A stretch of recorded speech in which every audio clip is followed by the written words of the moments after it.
Okay, so this is the seventh and final asynchronous meeting for our stats Talcott, and this one is on the ever challenging topic of hypothesis testing. So this is where we're fully leaned into inferential statistics at this point, and we're going to look at how to test a claim versus the results of a sample.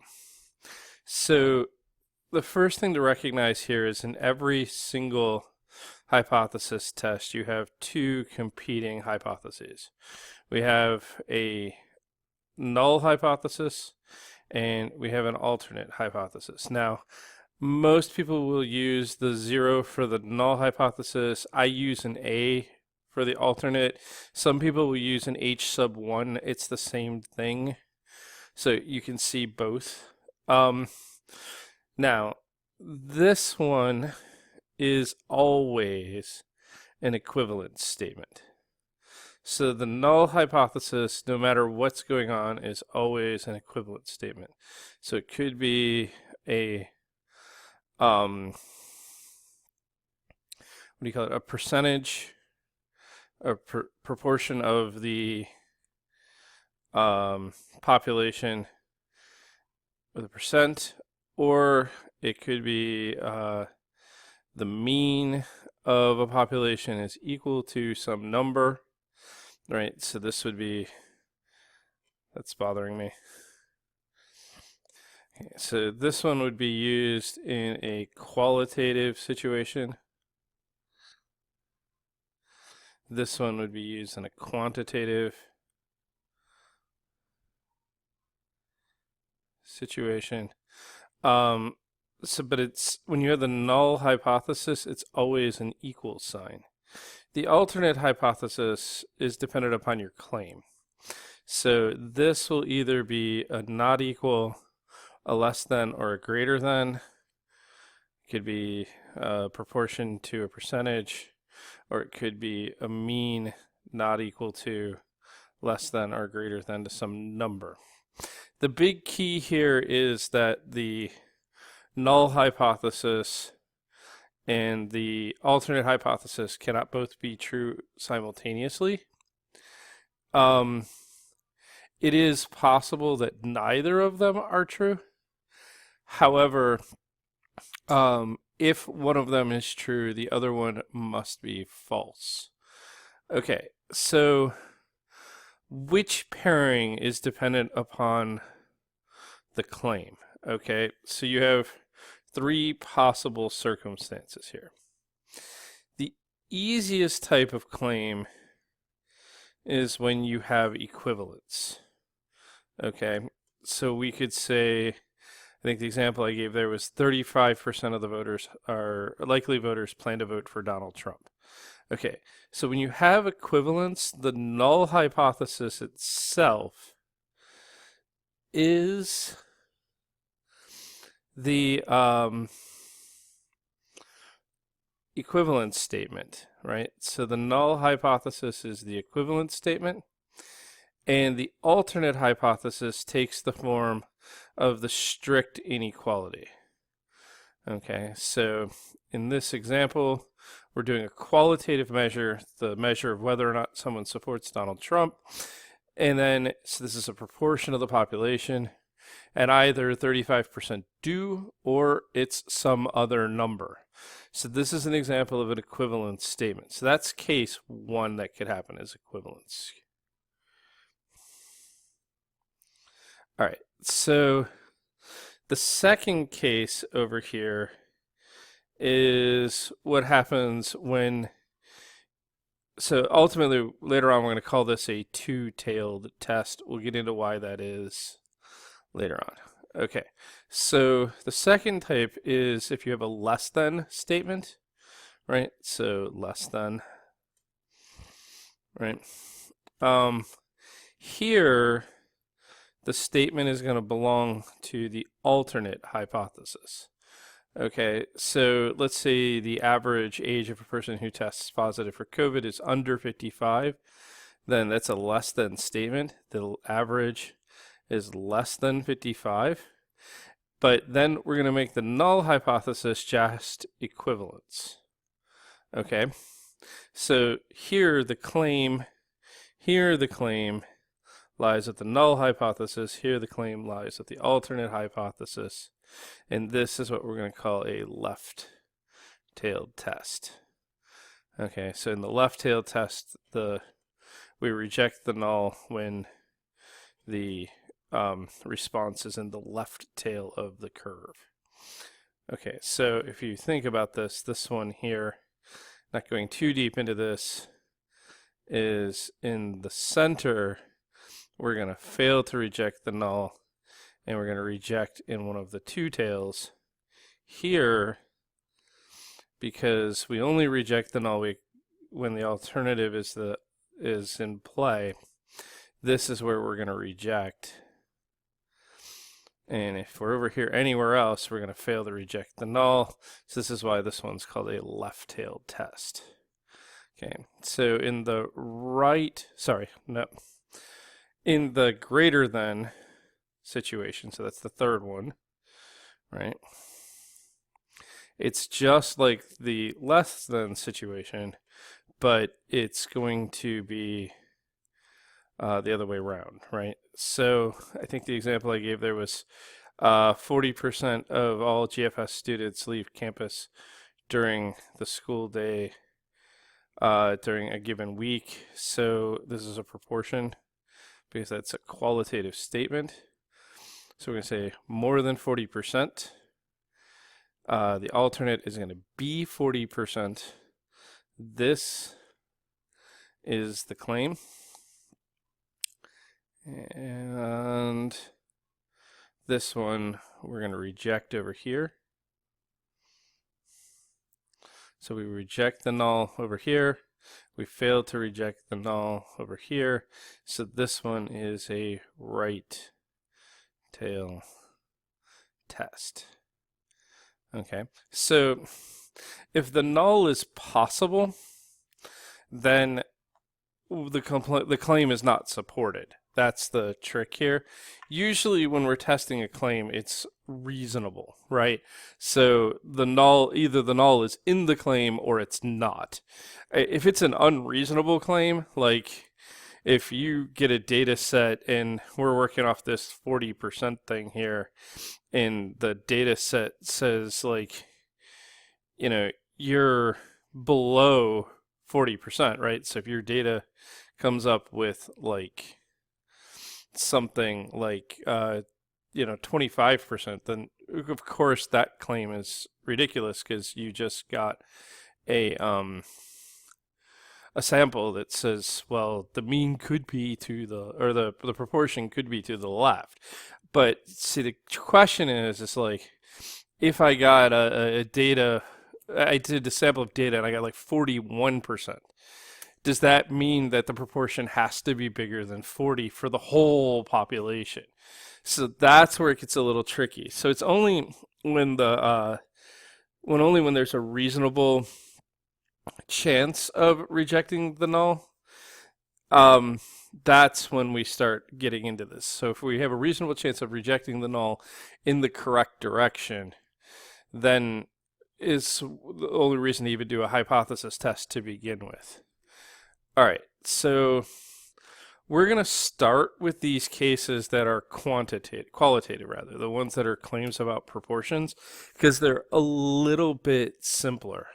So let me get rid of all this and kind of start diving into this more systemically. Like that's like the 1,000-foot level, and now we drop in a little bit lower. So we're going to get into testing claims about a proportion. So our claim here is going to be, so the claim, which is not mathematical, it's a statement in the in language here, is that 40% of likely voters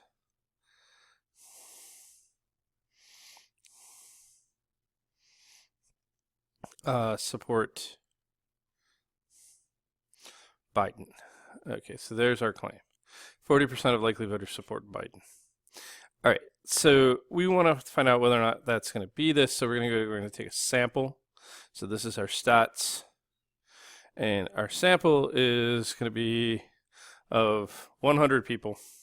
So we're going to reach out to 100 people at a simple random sample. Okay, best possible sample method that we could use. And we found out of those 100 people, 38 of them intended to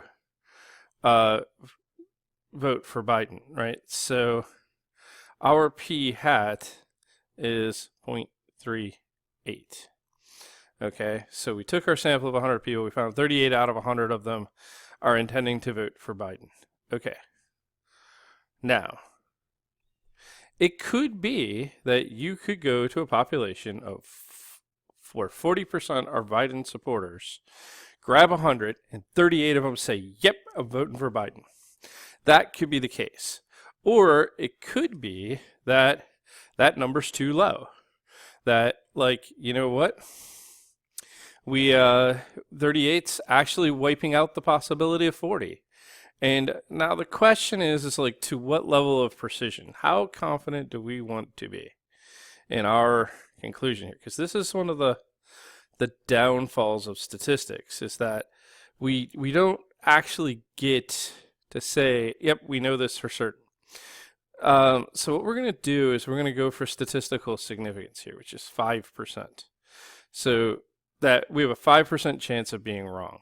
So our error, that we're going to reject the null hypothesis when it should be accepted. It's going to be okay if that can happen 5% of the time. So this is what we call our type 1 error.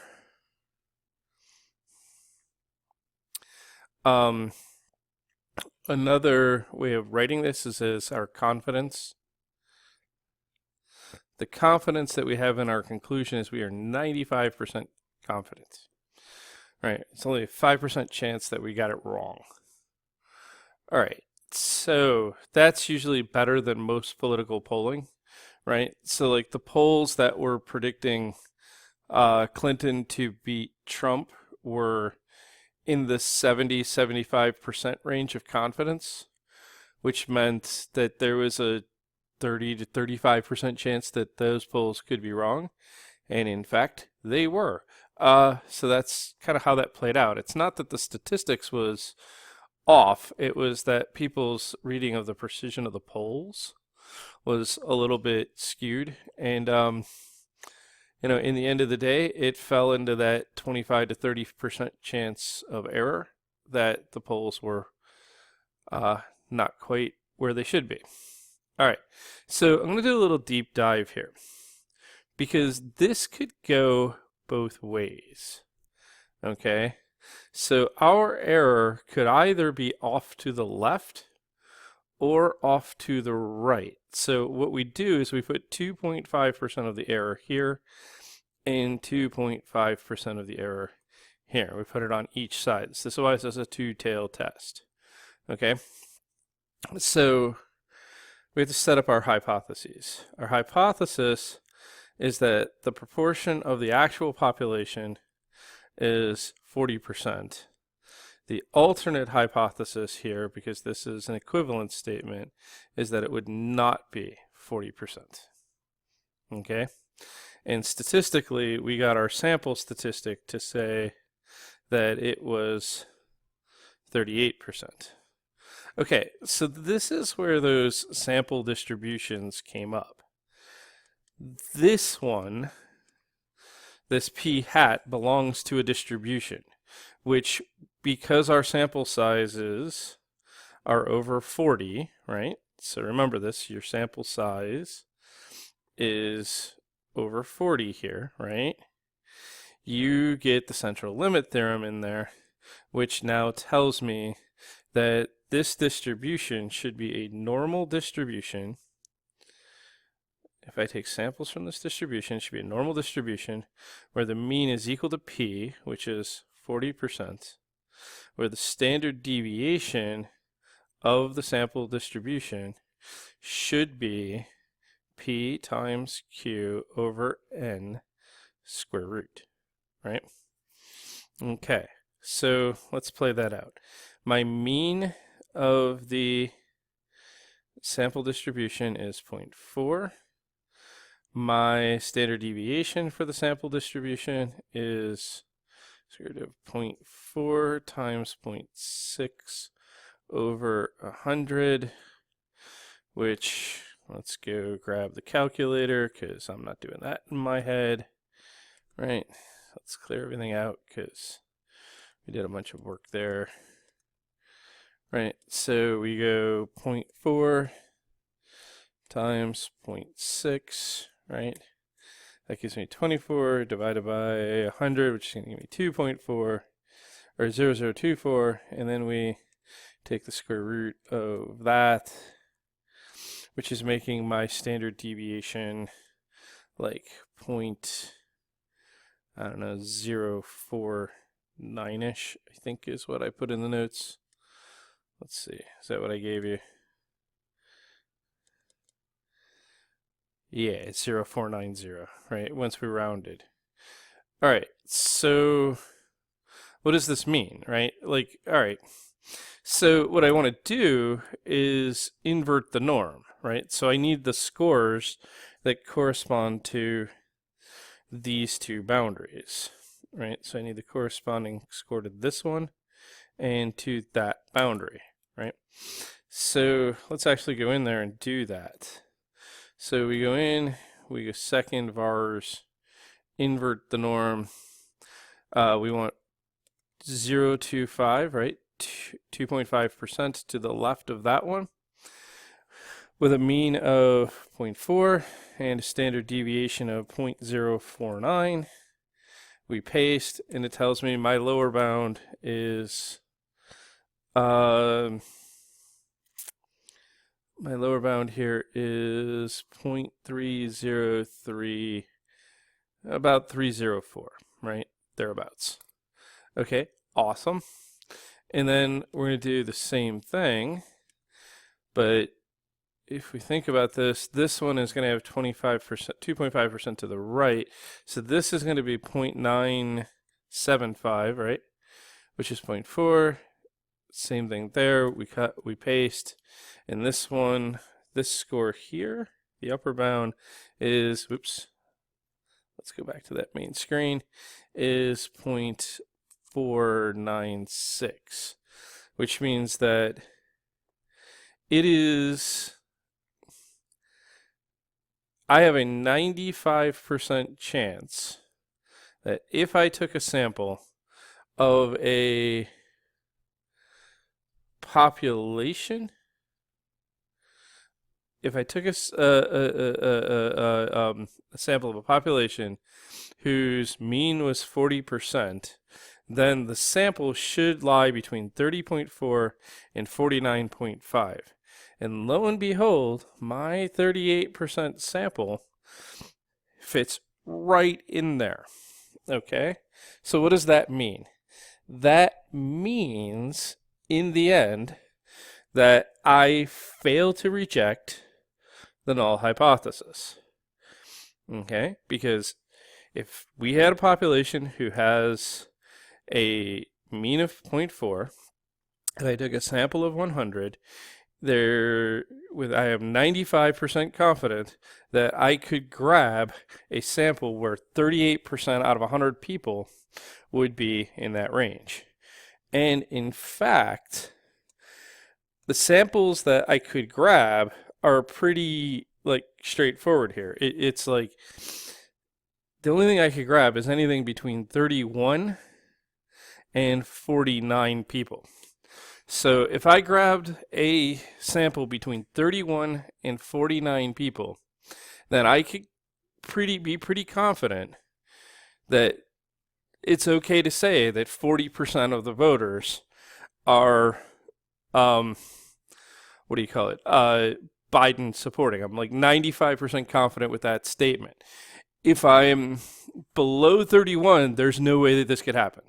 There's like a 2.5% chance that like only 30 or 29 would come up in that sample.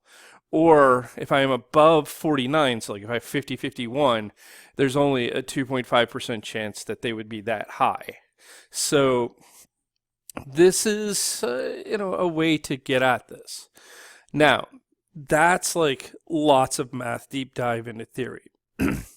The calculator lets me get that interval, that 0.304 to 0.495, much easier. Okay, so let's back this all up. Let's just get back to the claim and the stats. Let's say I just had that. Okay, so what I'm going to do, and actually I want the precision, right? I want to be 95% confident. So let's keep that in there. All right, there we go. Okay, so that's where I started the problem. So what I can do is I can say, all right, let's go to the calculator, and under stat, tests, and then I scroll down a bit because the intervals are down here a little ways. I have a single proportion, and I'm doing Z. Z just means a normal interval. So, all right, I sampled 100 people. Now, what I believe, see, this is the tricky bit. The temptation is to like go and put 38 in there. And that's not right. I want the interval around the population. So if I were sampling 100 people out of this population, I should expect 40 of them to actually be Biden supporters if my claim is 40%, right? So I'm going to keep my confidence level at 95. I'm going to hit calculate. And there we go. There's that 0.304, and there's that 0.496. That between 31 and 49 people would be a reasonable interval. So the calculator all in one step said my reasonable interval at 95% is between 304 and 0.496. And I look at my test statistic, my 0.38, which is what I got from my thing, and I said, oh, there it is. Pretty close to, it's in that interval. So I failed to reject the null, and in the end, I'm good about this, right? Now, no, there's ways to make that interval smaller, right? I can either be less confident, right? So if I go in and I go stat test one proportion Z interval, and instead of 95, I say I'm good enough with an 80% confidence, right? Then if I look, that interval just got much smaller. It went from 33 to 46, but I'm less confident, right? I still believe I got 40%, but I'm less confident in that, right? My 38 still works here, though, so that's cool. Another way to make that interval smaller is to sample more, right? So let's say I do a one proportion Z interval, and I got 400 out of 1,000 people, but now I'm going to crank it back up to 95% confidence, right? So it's still 40%, but I've sampled many more people. And if you look, whoop, interval got tinier there, right? 36 to 43. So this is where sampling helps. Sampling has a lot of diminishing returns there. I can only, the more I sample, the more it costs me, and the less I get more accuracy. But note, sample sizes increasing will make my interval smaller, and degree of confidence decreasing will also make my interval smaller. Now, the downside of this is that you're dealing with only two-tailed tests, right? So there's another method that can be used here, and this is what we call comparing alpha versus p. Now, given that the value for precision is p here, it's like a bit of a quagmire because you have like p's on tops of p's on tops of p's. But we could take the same data and perform this test a different way. So let me scroll up. we're going to do this with alpha versus P now.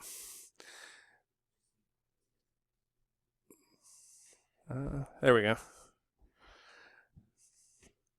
All right, so same data, just different type of test. All right, so what I want here is I'm going to go into my calculator, I'm going to go stat tests, and now I'm going to use a 1 proportion z test. So instead of drilling down to the z interval, I'm going to use 1 proportion z test.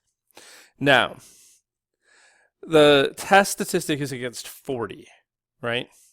This time I'm going to use the actual stats I got. I got 38, and I got out of 100 people, right?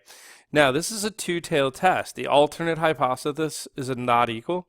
It's not a less than or a greater than, so I'm keeping it as the not equal. And then I hit calculate. Whoop. What did I get there? I did something weird. Oh, I know what I did. I put 40 instead of 0.4 because it's a percentage. Didn't like that. 0.40, right? There we go. Calculate. There it is. And the key value here is that p-value. Okay, that p-value is 0.683. Okay, so that is the probability that I got this right. The probability that the interval, the 95% confidence interval, is including my 0.38 is 68.3%, which is way less than the 5%. Or sorry, that's the probability that I got it right. That's correct. If I'm below, sorry, that's way more. Whoops, not less. There we go. If I'm way more than the 5%, right, which is my alpha at 5%. If I was, the probability that I got this right was less than 5%, then I would say, okay, that's too much of a chance of error, and I should reject the null. But here, P is big. So if P is big, you fail to reject the null. If P is small, you reject the null. Small p, reject the null. Okay, that's like something to keep in your mind. Now, let's make an argument here, because we said that on the left-hand side, the difference between failing to reject and reject was at 30 and 31. So let's play around with that. I can actually redo this test and see what happens. So if I go into the 1 proportion z test and I put 30 in for the sample and I calculate, all of a sudden that p-value dropped to 0.4, which tells me I have to reject the null. My claim is not supported. Okay. If I make it 31, this is like the fun part of this, 31, I calculate, and all of a sudden now I'm at 0.6. I failed to reject the null. I have statistical significance here. So that works, right? And remember, on the other side, our boundary was like 49 to 50, right? So play that out. Go stat tests, make it 49, and I'm at 6%, fail to reject. Make it 50, and I drop down to 4%. I reject. So that's the boundary, okay, for 95%. Okay, so this all checks out, but this is the tool that lets me deal with the situation where I am not in equality. Okay, so I'm now going to deal with a claim that gives me a proportion, but an inequality. Okay, so scroll down, just did all this. All right, so I changed my claim to more than 70% of Garrison Forest students have a phone that is less than 3 years old, right? So we're going to say more than, right? More than 70% of GFS students and for simplicity's sake, students have new phones. Right? Relatively, less than 3 years, right? So the stats that I have is I took a sample. I took a sample of 80 of them, right? And I found that 59 have new phones, right? So 59 meet the criteria. All right. The problem is that when I do this, I can't use an interval anymore. My null and my alternate hypothesis. So the alternate hypothesis is that the proportion is greater than 70. The null is that it is 70. So you got to keep in mind that now the alternate hypothesis is representing the claim, not the null. So if I reject the null, I support the claim here. That's the tricky bit. All right, so we go in and we actually just test the hypothesis. So I can use the exact same test on the calculator. I go stat tests, 1 proportion z test, right? I am doing this, the claim is 70%. I have 59 out of 80 of those guys, and I'm testing against greater than, right? So I want to use the greater than, and I calculate, and the p comes out as the p-value here is 0.232, right? Which is clearly bigger than alpha, which is 0.05. So I fail to reject the null. Okay, so that's kind of interesting, right? I fail to reject the null there. So what does that mean, right? That means that my claim is not supported by this statistic. Okay, that means that if I were to make an interval, well, there's not an interval, it's just on the right-hand side here, but it would be possible for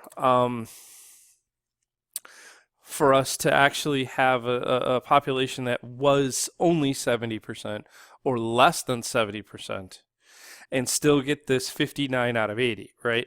So note, like 59 out of 80 is pretty high, right? 59 out of 80 is like 73%, right? So I could get a sample that has 73, 74% of the population having new phones, where from a population where less than 70% of the population actually has that. So let's see where the breaking point would be. How many kids would I actually have to get in order to make this claim that it is, that I know 95% certain that it's above this? And I think what I said was, I think if you do it at like 63, so if I do a 1 proportion z test and I change that number to 63, the p suddenly goes small, right? It's now to 4%. So if I got 63 out of 100 or 63 out of 80, then I know for certain that at least 70% of the population has new phones. Okay, and I think 62 is not enough. If I go in and I make it 62, yeah, the p goes to 0.07. So at 63, I'm 95% certain. At 62, not so certain anymore, right? Like I could lower my certainty. I mean, like I'm now like 90, what is it? I would be 90, 95, no, sorry, 92% certain, right? At that point, but not 95. Like when I got the statistic of 59, I'm like 76% certain, which is not as good as I would want. I'd like to be somewhere, close to statistical significance with that 95. So, all right, so that's testing against a proportion. Now, the problem comes in is that with a proportion in the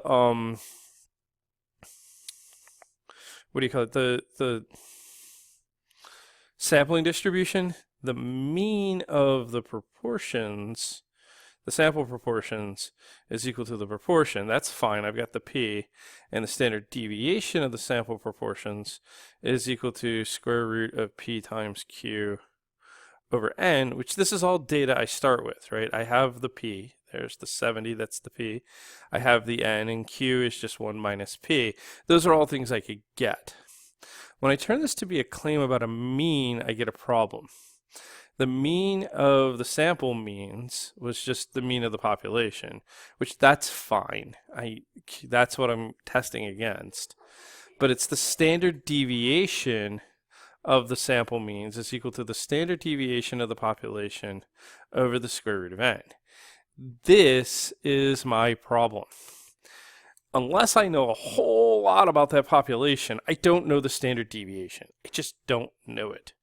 Okay, so what we want to be able to do is we want to be able to substitute the standard deviation of the sample in for this. And that's a bit of a glitch, okay? So the guy who figured this out was actually under contract at the time as a statistician working for Guinness Brewery. So he never actually got to get credit for it because he published it anonymously, and he published it under the name Student T. So what this thing becomes known as is the Student T distribution, and later just the T distribution, which becomes the way that we get out of this problem. So we substitute the sample distribution for this a little bit more sophisticated distribution called the T distribution. The nice thing about the T distribution is that if you look at the formula down here, it now uses S in the place of sigma, which was awesome. The hard part about the T distribution is that it's dependent upon the sample size. Okay, so the curve itself you can go and Google this at some point. The curve flattens out as the sample size gets larger or smaller. So what we refer to that as is its number of degrees of freedom. And if you go way back in the notes, there was this whole discussion about the +1 for the sample's standard deviation. When you go this way, it's going to be a -1, and we call that the number of degrees of freedom. So it's going to be a particular T distribution with n-1 degrees of freedom. All of this you don't need to know. All of this your students don't need to know.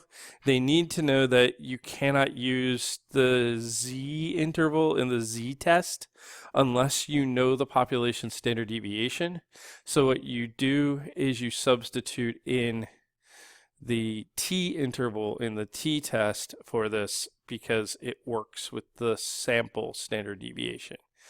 And the degrees of freedom is always your sample size -1.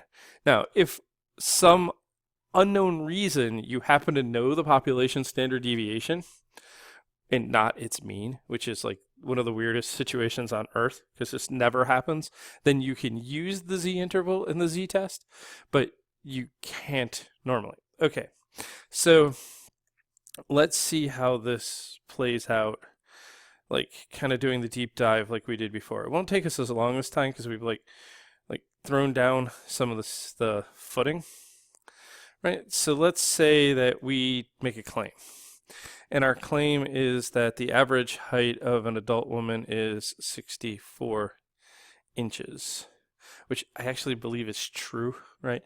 So this is 5'4", right? 5 foot is 60, yeah. 5 times 12, 60, and 4, 64 inches. Yep, 5'4", and let's say you take so that means my claim is that the mean is 64. Okay, so this is a quantitative situation. And let's say I take a sample. And I run the sample through the one variable statistics, and I take a sample of size 40. So I pick 40 women at random. Simple random sample, be nice to do. And I find that the sample mean is 63.195 inches with a standard deviation, sample standard deviation of 2.741. Okay, so again, my precision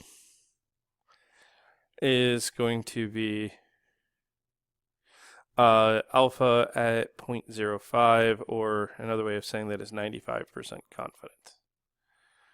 Okay, so I want an interval, right? I want an interval staking at 40 at the center, and I want to use a t interval, right? So now I want my errors, right? So here's my errors in the tail. I want 2.5% of my error here, 2.5% of my error here. I want to do this on a t interval with 39 degrees of freedom, right? So what do I do? Okay, well, I can do a standard t interval. It won't let me put in the mean and the standard deviation for it, but I can do like a standard t here.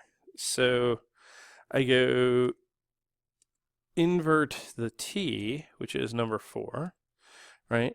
I want to have 0.025, right? 39 degrees of freedom. I paste, I hit enter, and that gives me like this t-score, right? So that's not the score, but the t-score, which is like the interval version of a z-score, is negative 2.023. Okay, so negative 2.023. And then it's not a mystery, but if I do this, with 0.975, I'm going to get the positive version of that because there's symmetry here, right? So this t-score is 2.023, right? So what does this mean? This is how many standard deviations from the norm I am, my standard deviation. Okay, so remember what we're using now for this is not sigma over square root of n, but we're replacing that with s over square root of n for the standard deviation for the t distribution, right?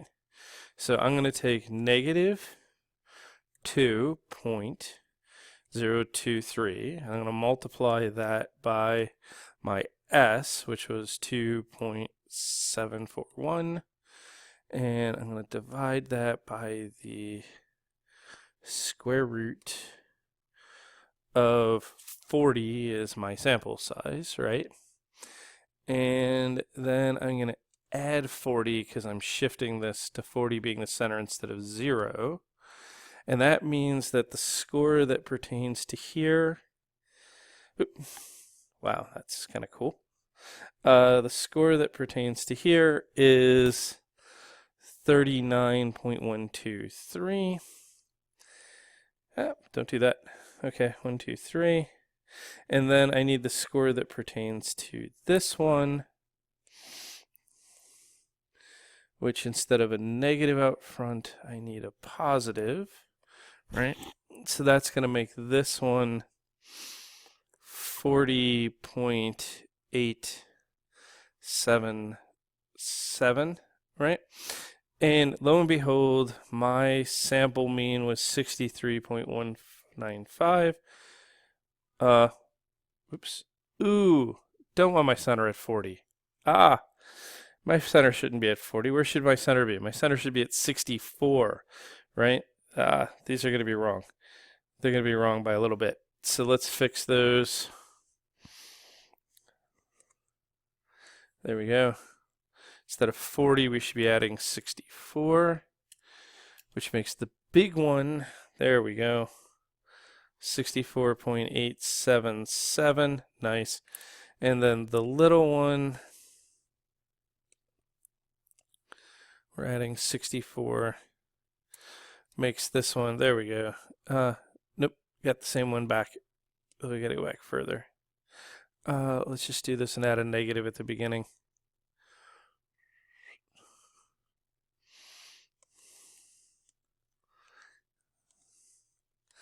There we go, 63.123. And now, lo and behold, my 63.195 is in between those two numbers.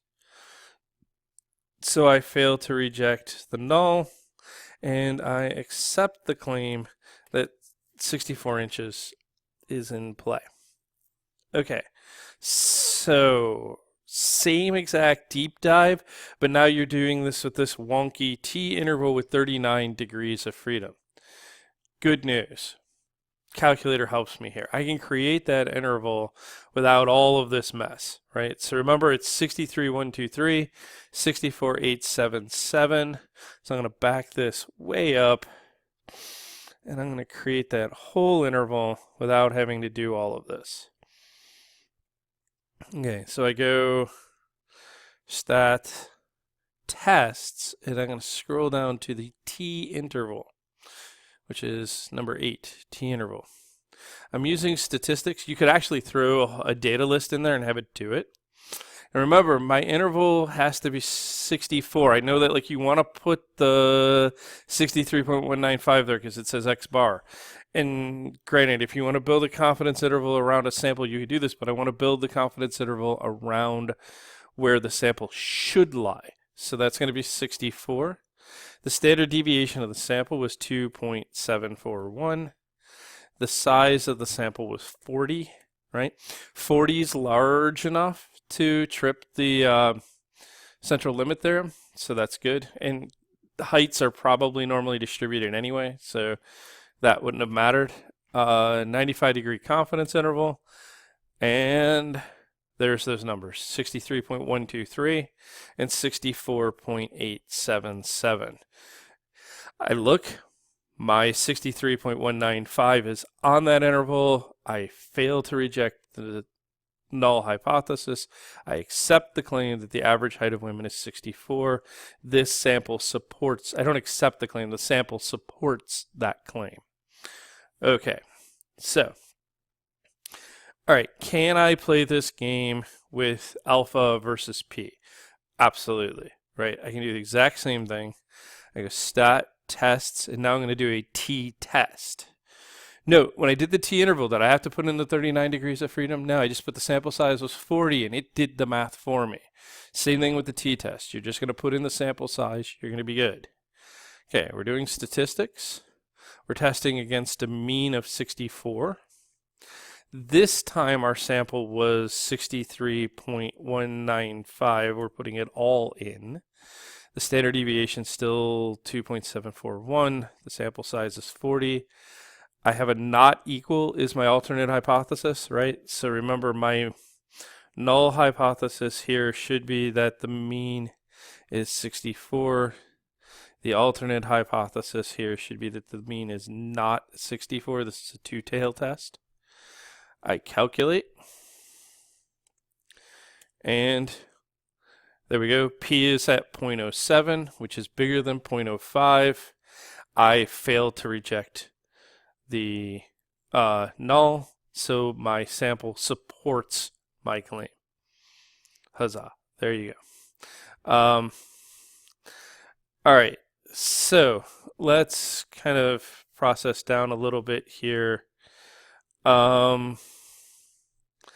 Yeah, so let's look at one where I have an inequality, right? So you can use the either version using a confidence interval, or you can use a p versus alpha. But when you have a two-tail test, but if it's a left or a right-tail test, you have to use the p versus alpha test. All right, so let's do the claim here.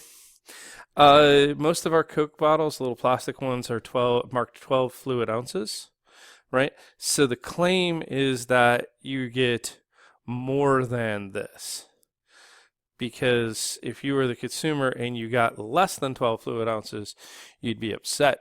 And so we're going to say on average, the claim is that we're getting more than 12 fluid ounces. Not much, but a little bit more, right? So what we did is we did some sampling.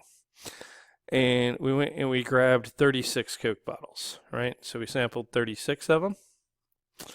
And we found that the mean of that sample was 12.19. So things are looking good. and that the standard deviation of that sample was 0.115 fluid ounces. Okay, so let's set up our problem, right? We're going to keep the precision as alpha being 0.05 with a 95% degree of confidence, right? Okay, so H null is that the mean is 12 fluid ounces. The alternate, which is our claim, this one's our claim, is that the mean is more than 12 fluid ounces. Okay, so let's go in and test it. So I go to the calculator, and I go to stat, and I'm going to do a t-test. I'm testing against a mean of 12. The sample mean was 12.19. The standard deviation of the sample was 0.115, real tiny standard deviation. Small sample, 36, and I'm testing against greater than again, right? This is a right-tailed test. I calculate, and like it looks at first like p could be huge here, but whoa, that's 5.32 times 10 to the negative 12. So that's a really, really, really tiny p-value, right? So p here is 5.33 times 10 to the negative 12, which is clearly less than an alpha at 0.05.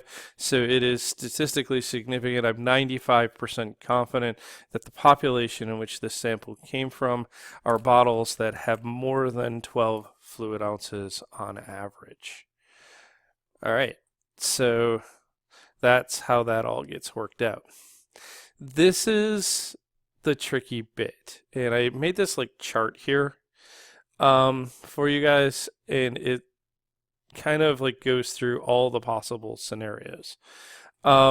It's basically one of these situations where you're like doing decision trees, right? So the first decision is, do I have a qualitative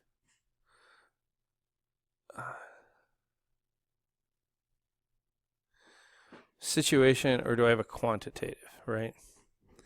If it's qualitative, it's a proportion. If it's quantitative, it's a mean, right? So that's the first division, qualitative versus quantitative.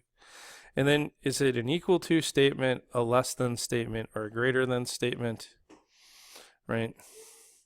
So in this, right, this is the two-tail, left tail, and right tail tests. And here, the claim is H null. The null hypothesis in all of these cases is always P equals some percent.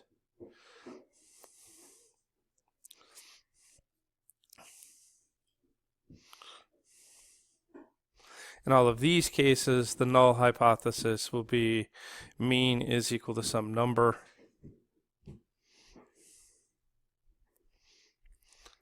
Mean is equal to some number, right? All right. Here, this is in equivalence. This is where the claim is, right? The claim is the null. The alternate hypotheses are going to be different. This is going to be not equal to some percent. This one is going to be the less than some percent, and note that is the claim. And this one is going to be greater than some percent, and that is the claim. Here it's not equal to some number. This is alternate, right? Mu is less than some number, and that is the claim. And mu is greater than some number, and that is the claim, right? So here you can either use an interval or the one prop z test. These you have to use the test. Here you can either use a t interval or a t test. These all have to be tests because an interval won't work. And then Here, rejecting means that you support, or it means that you fail to support the claim, right? So the sample does not support. Fail to reject means that you support. And then these two, because it's backwards, rejecting means that the sample supports the claim. Fail to reject means that it does not support. And same with these, right? Rejecting does not support. Fail to reject means it supports, whereas rejecting supports, and fail to rejecting does not support. Getting this last table right is the hard part of the whole thing. Once you have that, you're in good shape and you're off to the races, but that's the bit that you need to get in order for the students to really kind of be able to sink into this. All right, so when we do the synchronous day on August something or other there, I think it's middle August, I'm going to kind of take some questions on this and maybe walk through a couple of more examples on it, and then we'll be done. So there's the worst of it, hypothesis testing and statistics. So look forward to seeing you sometime mid-August here. Thank you.